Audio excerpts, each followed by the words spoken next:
Madame la ministre, Monsieur Slama, chers collègues, moi je fais partie de cette grande famille de diplomates culturels qui sont assez actifs ici à Paris ou partout dans le monde. Et face à ce titre, le rôle futur de la diplomatie culturelle, je me suis demandé, mais il n'y a pas de secret, il n'y a pas de mystère pour nous.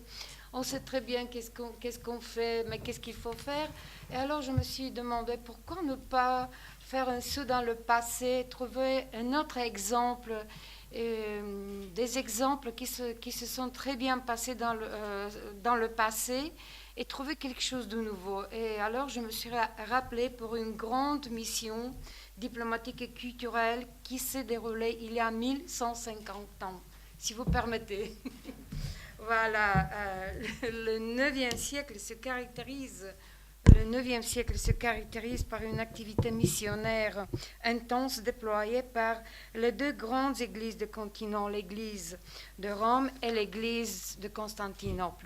Au milieu du 9e siècle, au cœur de l'Empire byzantin, sa capitale Constantinople, on trouve réalisé un des projets missionnaires les plus grandioses de l'histoire européenne, à savoir la création d'un alphabet slave en vue de l'obtention de l'homogénéité culturelle sur le continent. Avant cet acte d'une grande portée pour Constantinople, pour les missions de l'Empire byzantin auprès des Slaves occidentaux, les deux frères Cyril et Méthode, originaires de Thessalonique et nés d'une mère bulgare, créent l'alphabet slave à la demande de l'empereur byzantin. Le plus grand mérite en revient au frère cadet Cyril, connu encore sous le nom laïque de Constantin le philosophe, et ayant fait ses études dans la célèbre école de Magnéurde à Constantinople. Accédant à la demande du prince de Moravie, l'empereur byzantin envoie en Grande Moravie Constantin, le philosophe, et son frère Méthode comme des missionnaires pour qu'ils introduisent le nouveau alphabet et traduisent en langue populaire, c'est-à-dire en langue slave parlée, les livres saints.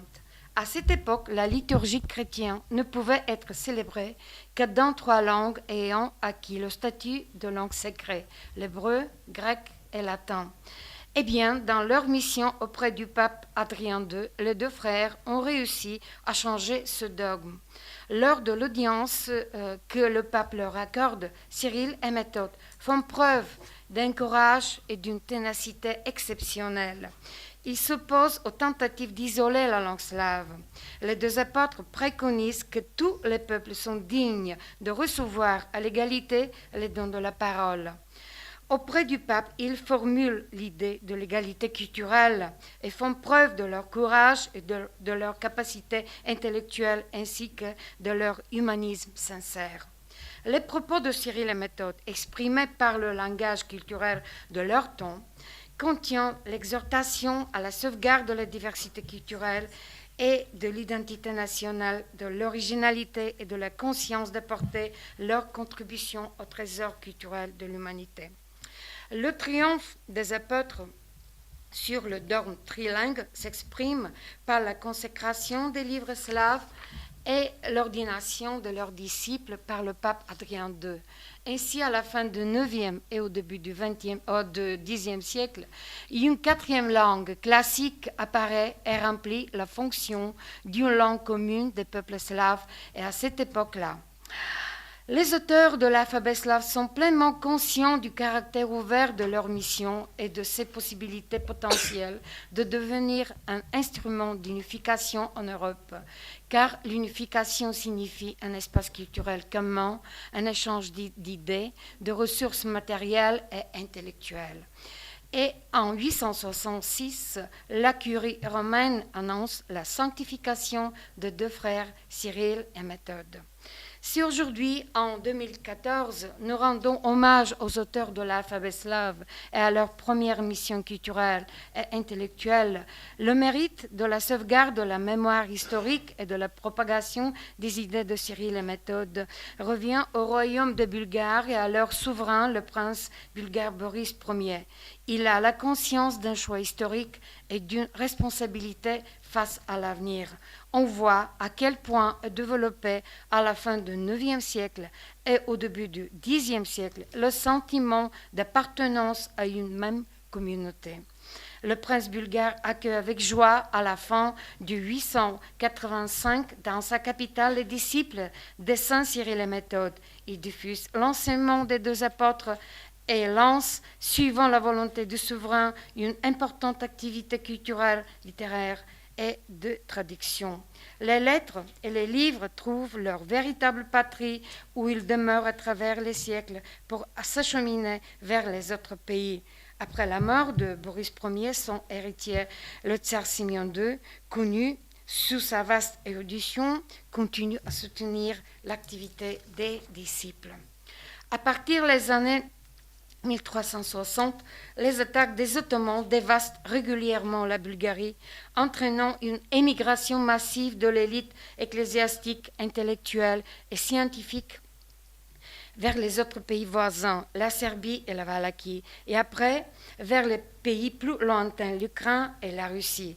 Une fois installée dans le nouveau pays, cette élite reprend sa mission de flambeau et propage l'œuvre des deux saints frères Cyril et Méthode.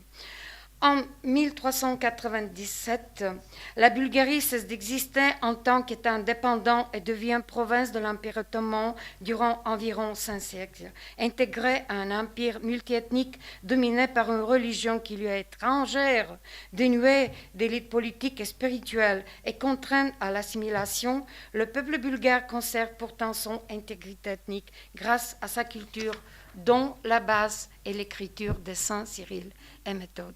La mission de Cyril et Méthode est une mission universelle de l'unité et de l'unification. La société européenne contemporaine n'est pas seulement héritière de la civilisation de l'Occident européen.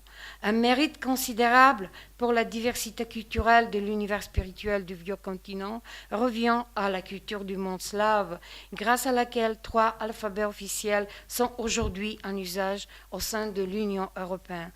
Les alphabets latins, grecs et cyrilliques. Le dernier est empreint du souvenir lointain des événements qui s'étaient déroulés il y a 1150 ans, à une époque où les peuples européens cherchaient encore leur identité spirituelle.